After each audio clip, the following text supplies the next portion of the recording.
Bonsoir à toutes et à tous, bienvenue dans Libre Ensemble, votre rendez-vous de la laïcité. Si vous êtes passé en Vendée cet été, peut-être avez-vous fait escale au Puy du Fou. Ce parc qui promet d'offrir un voyage spectaculaire dans le temps grâce à une série de spectacles et de mises en scène toutes plus impressionnantes les unes que les autres. Mais avec quel message derrière et quelle vision de l'histoire?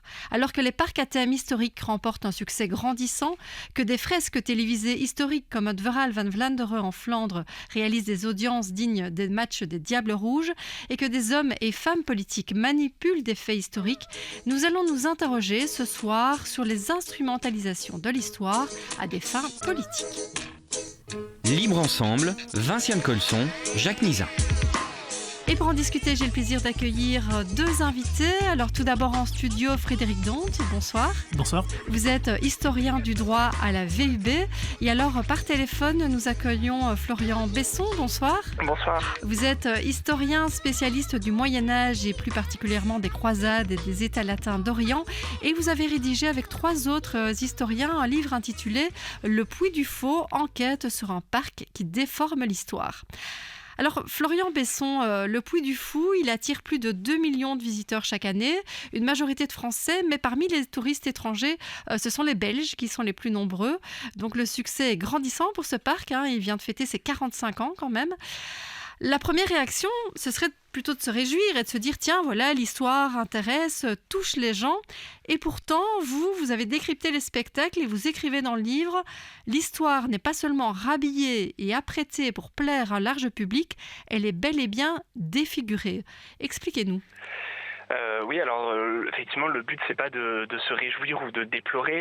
Nous, on est allé étudier le Puy du Fou dans une posture d'historien et d'historienne, donc dans une posture critique par rapport à un discours qui met en scène l'histoire. Le but c'est pas de dire c'est bien ou c'est pas bien, et c'est encore moins de dire aux gens n'y allez pas, parce que ça c'est pas du tout notre rôle. Par contre, effectivement, ce qui est intéressant, c'est que le Puy du Fou vend une promesse, vous l'avez dit, de voyage dans le temps, d'une promesse de contact avec l'histoire à travers des mises en scène, à travers des spectacles, à travers des effets spéciaux. Et en réalité, en fait, quand on se plonge dans les spectacles, quand on se plonge dans le détail de ce qui est dit, de ce qui est montré, de ce qui est sous-entendu, ou de ce qui est, encore une fois, montré très explicitement, on se rend compte que c'est pas de l'histoire, ou alors que si histoire il y a, elle est effectivement très déformée, que ce soit avec une série d'erreurs, une série d'anachronismes, et surtout, on aura évidemment l'occasion d'en parler, un discours politique en fait permanent qui structure l'ensemble des spectacles du parc. Oui, parce que pour ceux qui ne connaissent pas ou qui connaissent mal ce parc, il faut dire quand même qu'il a été fondé par Philippe de Villiers, qui est un homme politique de droite, qui défend clairement les racines chrétiennes de la France. Et c'est toujours lui qui écrit tous les spectacles aujourd'hui. Donc c'est clair que par exemple, cette mise en avant du christianisme, elle ressort très clairement dans les spectacles. Oui, absolument. En fait, on retrouve l'ensemble des motifs politiques de Villiers, que ce soit cette mise en avant, encore plus que du christianisme, c'est du catholicisme, parce que les christianismes, il y en a plusieurs, et là, c'est uniquement dans sa version catholique, mais c'est également la même chose pour une mise en avant de la royauté, une mise en avant de l'aristocratie, et puis plus globalement, un message, ce qu'on pourrait appeler un message passéiste, cette idée que le passé, c'était mieux, même si c'est un mieux très flou et un passé très flou, mais l'idée que c'était mieux avant, que la vie était à la fois plus douce, plus belle, plus simple, plus vraie, un ensemble de valeurs en fait qui sont propres effectivement à un camp politique assez marqué à droite. Oui, et donc ça veut dire que dans les spectacles même, est-ce que vous avez repéré vraiment des erreurs historiques, des choses qui sont dites et qui sont fausses ? Alors oui, on en a repéré plein, un peu partout, mais finalement c'est pas si grave. Il y en a partout, mais c'est vraiment toujours dès qu'on met l'histoire en scène, dès qu'il y a une fiction historique, quelle qu'elle soit, un roman, un film, un festival, peu importe, il y a forcément des erreurs. Donc finalement c'est pas le plus embêtant. Il y en a qui sont un peu agaçantes quand il y a des gros anachronismes, quand le Puy du Fou se trompe sur des dates par exemple, et donc fait dialoguer des personnes qui sont mortes à ce moment-là, ou des personnes qui n'ont pas pu dialoguer parce que elles appartiennent pas tout à fait à la même période, ce genre de choses. Donc ça, c'est des erreurs qu'on retrouve un peu tout le temps dans les spectacles ou dans les livrets pédagogiques qui accompagnent les spectacles. Donc voilà, il y a certaines erreurs qui sont plus grosses que d'autres. Quand le Puy du Fou écrit que l'empereur Jules César a conquis la Gaule, c'est une grosse erreur qui fait bondir tous les spécialistes d'histoire antique et puis même tous les gens qui ont un peu des notions en histoire antique, puisque César, bien sûr, n'a jamais été empereur. Mais encore une fois, finalement, ces erreurs, c'est moins grave en tout cas moins interrogeant. Il y a moins besoin de porter un regard critique dessus que sur les perspectives politiques qui sont à la racine du parc. On va en parler, mais du coup j'ai envie de me tourner vers vous, Frédéric Donte, donc en studio. Je le disais en introduction, en Flandre, il y a une série qui s'appelle Het Verhaal van Vlaanderen, qui a été diffusée il y a quelques mois sur la VRT et qui a vraiment réalisé des succès d'audience assez impressionnants. Donc son objectif, c'était de raconter en 10 épisodes de 50 minutes 38 000 ans d'histoire flamande. Alors, est-ce que déjà, parce qu'on parlait ici d'erreurs historiques, par exemple dans le Puy du Fou, est-ce qu'il y avait des erreurs historiques ou est-ce que, on va dire sur sa trame, cette série, elle respectait les faits historiques, la vérité historique? Oui, comme le collègue vient de le souligner, l'anachronisme est toujours là quand on essaye de mettre l'histoire en scène. Mais la particularité de cette série, c'est qu'elle a fait du 50-50. 50% divertissement, 50% information. Il faut s'imaginer, pour les Français, qu'une vedette d'émission de divertissement genre Patrick Sébastien fasse une émission historique où la moitié du temps c'est lui et la moitié du temps ce sont des historiens qui racontent. C'est un peu le format de Secret d'Histoire avec Stéphane Bern, à la différence que le niveau d'entrée est encore plus bas. C'est une émission encore plus accessible que celle que fait Stéphane Bern, avec aussi en France toutes les remarques et le contexte dont vous êtes au courant. Pour le Verhaal van Vlaanderen, ce qui a inquiété le plus, c'est le contexte politique. C'est une émission qui a été commandée par le gouvernement flamand actuel, qui est composé des nationalistes de droite, la NVA, des libéraux et des chrétiens-démocrates. Donc, imaginez-vous en France un gouvernement LR, mais cette idée d'investir dans une politique d'identité vient d'une phase de négociation préalable entre la NVA et le Vlaams Belang. En France, on dirait le Rassemblement national. Et la NVA a utilisé ces deux marqueurs pour se positionner par rapport au Vlaams Belang. Donc, évidemment, les historiens professionnels étaient très inquiets et l'Académie royale flamande de Belgique a publié un point de vue souscrit par beaucoup d'historiens qui met en garde contre l'utilisation de canons. C'est une autre initiative, une liste de 60 fenêtres sur l'histoire flamande, aussi une liste, disons, plus ou moins officielle, et d'autre part cette émission. Cependant, les nationalistes ont eu l'intelligence de laisser la direction de ces initiatives, certainement pour les canons, dans les mains des spécialistes. Ce qui rend le jugement final un peu double. On ne peut pas nier le succès populaire que cela a eu. Et d'autre part, si on peut critiquer, c'est surtout par les approches choisies, la sélection des thèmes, mais pas forcément par rapport à ce qu'ont contribué les experts de toutes les universités, qui sont des experts reconnus en leur matière. Donc, c'est un peu ambigu. Il faut s'imaginer, et pour les Français, c'est un peu abstrait, je l'imagine, mais en Belgique, la question de la nation ou de la souveraineté est toujours d'actualité, surtout entre spécialistes de droit constitutionnel ou dans le cercle nationaliste. Ils ont voulu éviter que le Verhaal van Vlaanderen soit perçu comme un essai de propagande. Donc, en intro, on entend l'histoire de ce territoire qu'on appelle aujourd'hui la Flandre. Il faut s'imaginer pour la France qu'on ne parle pas du comté de Flandre, qui était à majeure partie assujetti à la suzeraineté du roi de France, mais qu'on parle d'une région qu'on appelle depuis le 19e siècle la Flandre, qui est composée de morceaux de la principauté de Liège, du duché de Brabant et du comté de Flandre. Donc déjà là, historiquement, appliquer les termes est une affaire assez délicate et on ne tombe pas dans le piège du 19e siècle avec les romans de Conscience, un auteur très connu de chez nous qui voulait utiliser la bataille des Éperons d'Or de 1302 pour faire appel à un sentiment de solidarité entre néerlandophones en Belgique. Disons, ce n'est pas du tout cela.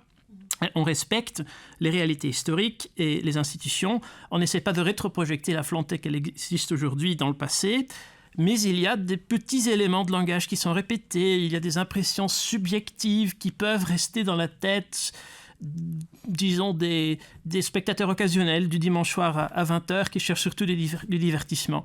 Donc c'est beaucoup plus subtil que chez De Villiers, on ne fait pas du tout du Zemmour non plus, on fait appel à des spécialistes et là on peut critiquer, c'est par exemple l'oubli de la dimension internationale qu'à la Première Guerre mondiale. Oui, ça veut dire qu'en fait, c'est pas sur les faits historiques en elles-mêmes qu'on peut critiquer cette série, mais c'est plutôt sur le choix de traiter de tel ou tel sujet. Et le fait de, par exemple, ne pas traiter certains événements historiques mondiaux, internationaux, la dimension internationale, fait qu'il y a un biais quand même dans cette série.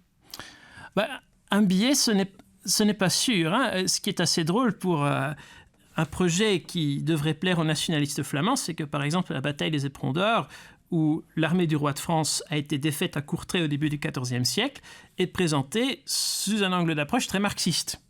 Puisque un des historiens qui a beaucoup contribué à l'émission et aussi à cette fameuse liste, Jan Dumoulin, est un marxiste assumé. Et le lendemain, le leader des nationalistes flamands, Bart de Wever, s'est montré très indigné qu'on ait eu une lecture marxiste de ce grand événement symbolique pour le mouvement flamand.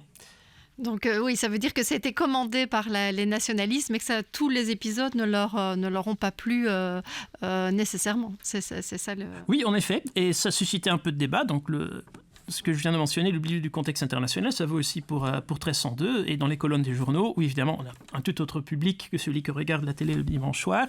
Ces aspects ont été discutés et abordés. Donc dans ce sens-là, il ne s'agit pas d'une tentative d'instrumentalisation du passé pour capter l'opinion publique flamande en général, sauf pour ces petits sous-entendus et les aspects plus divertissement, disons, par exemple, quand on a la révolte à la fin du XVIIIe siècle contre le Directoire, on parle de la conscription, mais évidemment, il y a beaucoup plus d'autres facteurs qui doivent être pris en compte. Et on espère juste que les spectateurs vont vers les librairies et achètent des ouvrages plus spécialisés pour approfondir leurs connaissances. Florian Besson, j'ai envie de me tourner vers vous pour voir si, finalement, en quoi est-ce vraiment problématique le fait de mêler histoire, divertissement, le fait de faire peut-être le fait de contourner un peu la réalité. Est-ce que c'est foncièrement grave? Vous le dites vous-même dans le livre. Vous avez été impressionné par les décors, par la beauté des spectacles. Et donc, qu'est-ce qui pose vraiment problème? Oui, bien sûr, c'est une bonne question. Et en fait, non, il faut répondre que non, c'est pas du tout foncièrement problématique de faire de la fiction à partir de l'histoire. Non seulement il n'y a aucun problème, mais c'est même une bonne chose. Les gens découvrent l'histoire beaucoup plus par la fiction que par les travaux des historiens et des historiennes. C'est par les romans, par les bandes dessinées, par les séries, peu importe, qu'on entre dans l'histoire, qu'on découvre le goût de l'histoire. Et c'est une très bonne chose. Donc heureusement que ça existe et que ça existe partout, sous plein de formes différentes. Mais encore une fois, le Puy du Fou, en fait, c'est pas un divertissement. Et ce serait une erreur de le voir sous l'angle d'un divertissement, puisque De Villiers dit lui-même que quand il a fondé le Puy du Fou, c'était pas pour fonder un parc d'attractions, c'était pour diffuser un message politique précis, à l'époque centré en grande partie sur la volonté de faire reconnaître ce qu'on appelle un génocide vendéen, donc qui renvoie aux guerres civiles de la Révolution française. Et pour diffuser ce message, il a choisi la forme d'un parc d'attractions qui lui paraissait la plus efficace, la plus à même de diffuser son image auprès d'un grand nombre de visiteurs.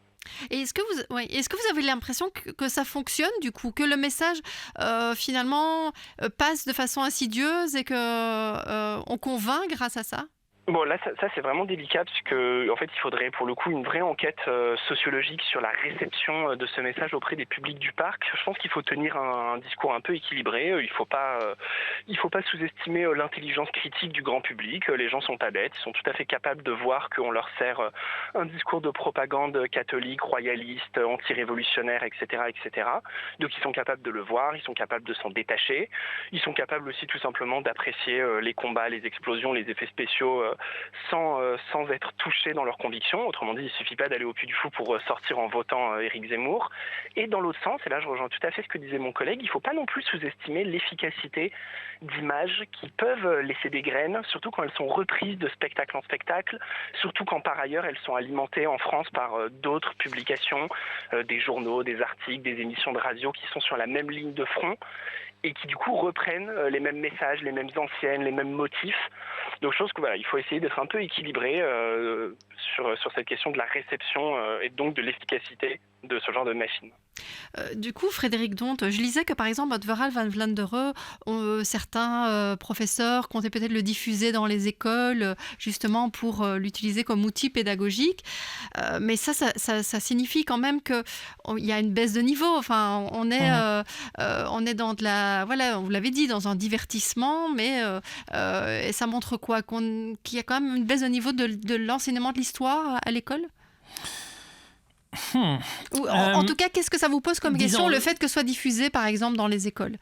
On constate ce qu'on voit dans beaucoup d'autres pays de l'OCDE, ce qu'on entend tout le temps ces derniers jours avec la rentrée des écoles, qu'il y a partout un problème avec le niveau de la langue. Et la langue, c'est la base de tout. Et donc, je m'imagine que ceux qui partent avec moins de capital social et de capital culturel, notamment la présence de livres, de pouvoir voyager avec les parents, etc., et plus de difficultés aujourd'hui à accéder à un niveau de connaissance de base. Ça pourrait être une partie de l'explication, mais d'autre part, il faut aussi voir, et c'est lié à la question de la nation et de l'intérêt général, que l'importance de l'histoire dans l'espace public français est beaucoup plus importante que chez nous.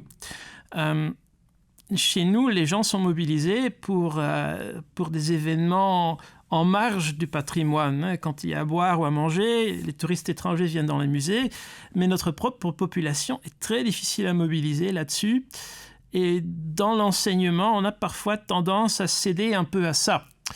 Et ce que je trouve frappant, pour tout historien, je crois, ça met un tout petit peu en colère, c'est au début, et c'est répété chaque émission, je crois, que l'acteur Thomas explique que pour lui, l'école, l'histoire, c'était ennuyeux.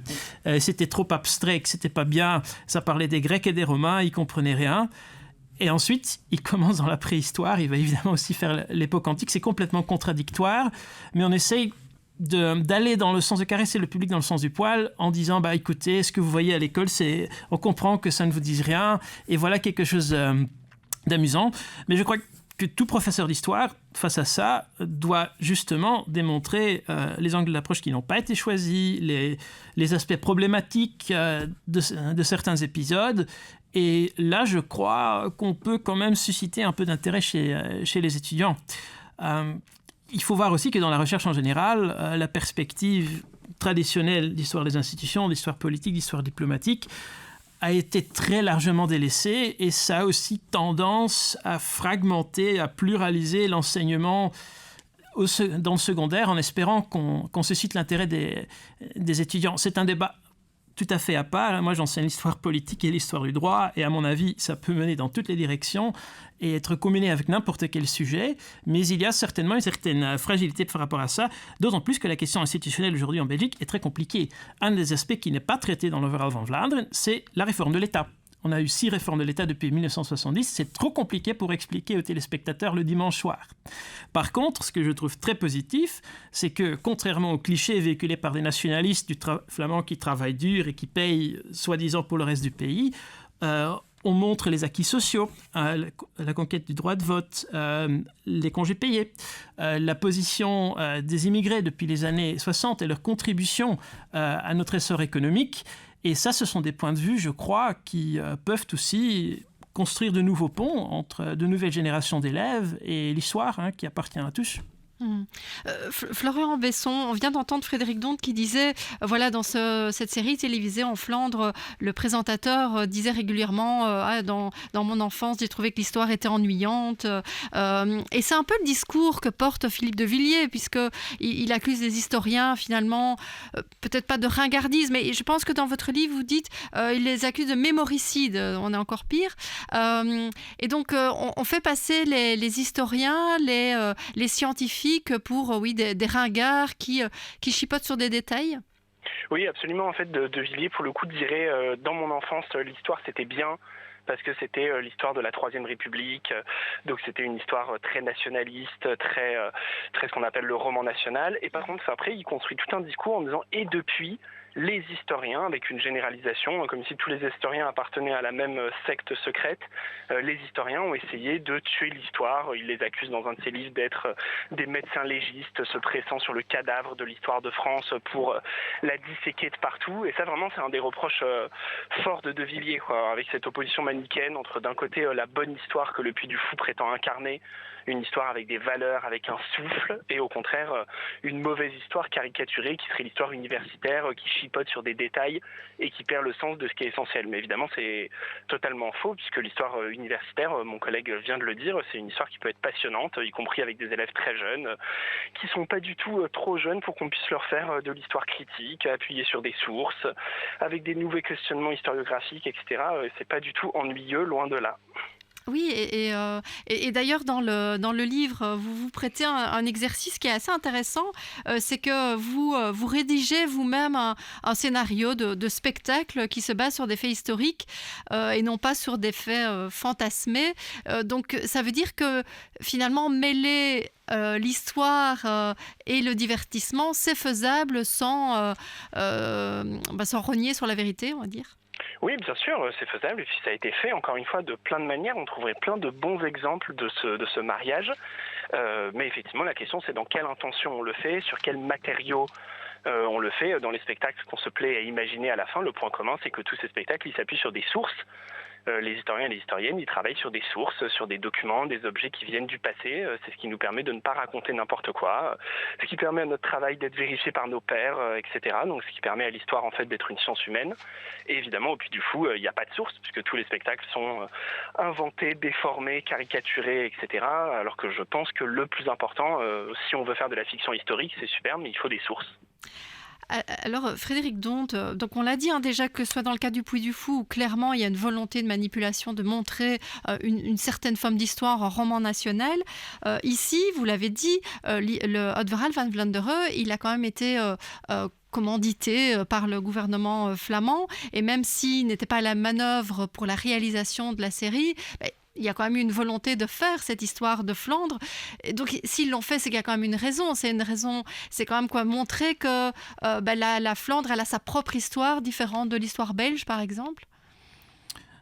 Ce qui est assez ironique, c'est qu'un des reproches qui a été formulé par rapport au Verhaal van Vlaanderen, c'est que c'était très proche de l'histoire de Belgique d'Henri Pirenne, historien de l'ULB francophone, sentiment libéral, disons, qui, dans son histoire en général, était dans le collimateur des nationalistes wallons, des historiens de sensibilité wallonne, parce qu'il avait prêté trop d'attention au comté de Flandre dans l'histoire générale de la Belgique. Et évidemment, il y a tout un courant historiographique dans ce sens-là qui veut affirmer la singularité de la trajectoire du Hainaut, de la principauté de Liège, etc.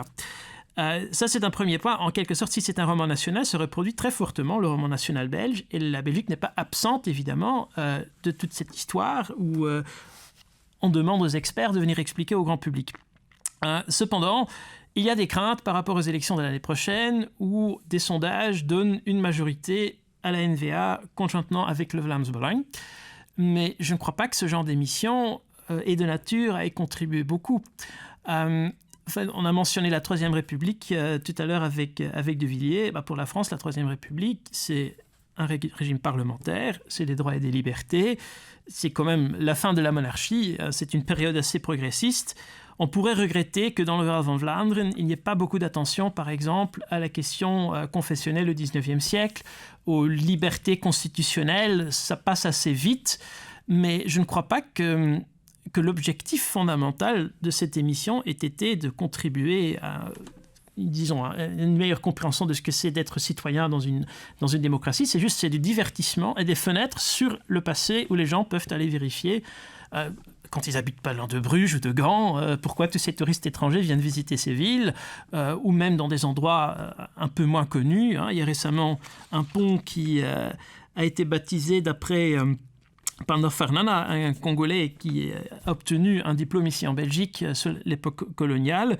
Il y a des personnages qui ont été un peu sortis de l'oubli, comme Émilie Claes, une femme socialiste à Gand au XIXe siècle, qui avant était considérée par l'historiographie comme quelqu'un qui avait échoué. Non, justement, une relecture par les historiens, dans le cadre de ces émissions populaires, l'a fait sortir, disons, de sa tombe. Et est-ce qu'on pourrait envisager une histoire comme celle-là, une série télévisée comme celle-là en Wallonie ou à Bruxelles? Alors je sais que ça a coûté très très cher, hein, on parle de plusieurs millions pour la réalisation de cette série et beaucoup de subsides d'ailleurs, ce qui a entraîné d'ailleurs toute une série de polémiques. Mais est-ce que vous voyez ce genre de production en Wallonie?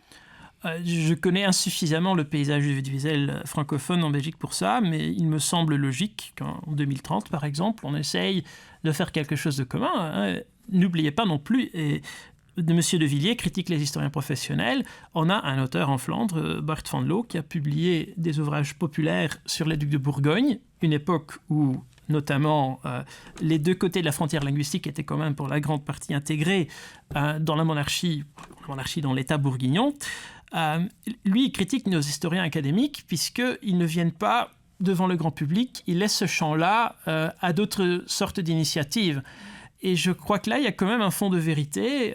Et Le Verhaal van Vlaanderen, mais aussi des émissions plus spécialisées sur la deuxième chaîne, sur Canvas, sur la Deuxième Guerre mondiale, etc., sont des opportunités, je crois, pour sortir de sa tour d'ivoire, pour le dire caricaturalement, et d'aller vers le grand public qui a quand même aussi droit, même si c'est dans une forme vulgarisée, à un retour sur investissement pour les activités académiques qui peuvent être brillantes et perçues par les collègues étrangers, mais qui ne sont pas forcément très visibles pour la grande masse des personnes, par exemple celles qui ne vont pas à l'université ou qui, dû à des circonstances, ou ont eu un enseignement qui n'est probablement pas de la meilleure qualité. Florian Besson, justement, comment redonner ces lettres de noblesse à l'histoire, aux historiens? Comment faire en sorte que l'historien reprenne sa place dans la société et ne laisse plus de place ou laisse moins de place à des choses comme le Puy du Fou, mais aussi comme Zemmour, dont on n'a pas encore parlé, mais qui a clairement aussi utilisé et détourné des faits historiques à des fins de propagande? Oui, moi je dirais que pour que l'historienne ait de la place comme ça dans le champ public, il faudrait encore la lui laisser. Parce que pour le coup, en France, il y a des initiatives très bonnes d'histoire vulgarisée portées par des universitaires. Il y a des émissions de radio, il y a des podcasts, il y a des choses vraiment de grande qualité qui existent, ou du moins qui existaient, puisque c'est des choses qui ont tendance à se raréfier, voire à disparaître. Je pense à l'émission, par exemple, qu'animait Patrick Boucheron, médiéviste, professeur au Collège de France sur France Inter, qui pour le coup était vraiment une excellente émission de diffusion de la recherche, avec vraiment la recherche la plus pointue possible, diffusée auprès d'un grand public. Et cette émission, elle a été supprimée récemment des ondes, alors même qu'elle rencontrait un succès à la fois public et critique. Donc en fait, derrière, il y a aussi un ensemble de machines médiatiques qui en plus, on le sait, ont tendance à être concentrées de plus en plus entre les mains d'un certain nombre d'oligarques qui partagent eux-mêmes des intérêts politiques communs. Donc en fait, on ne peut pas penser la place de l'histoire dans l'espace public si on ne pense pas tout l'écosystème politique, médiatique, économique qu'il y a derrière, qui structure cet espace public. Et donc là, il y a des vrais enjeux en fait de prise de parole publique qui sont importants si effectivement on veut que l'histoire de qualité elle puisse continuer à être entendue, à être visible, à être reconnue. Oui, et ça veut dire qu'on privilégie aujourd'hui, en France en tout cas, une forme d'histoire simplifiée qui met en avant notamment cette idéologie de c'était mieux avant, cette histoire qui n'a pas bougé et voilà, où on ferait une plongée dans le passé, on se dira c'était mieux et ça n'a pas bougé jusqu'à quelques années et tout était mieux avant. Oui, absolument. Et puis on privilégie une croyance selon laquelle l'histoire, pour qu'elle soit accessible, il faudrait qu'elle soit simpliste.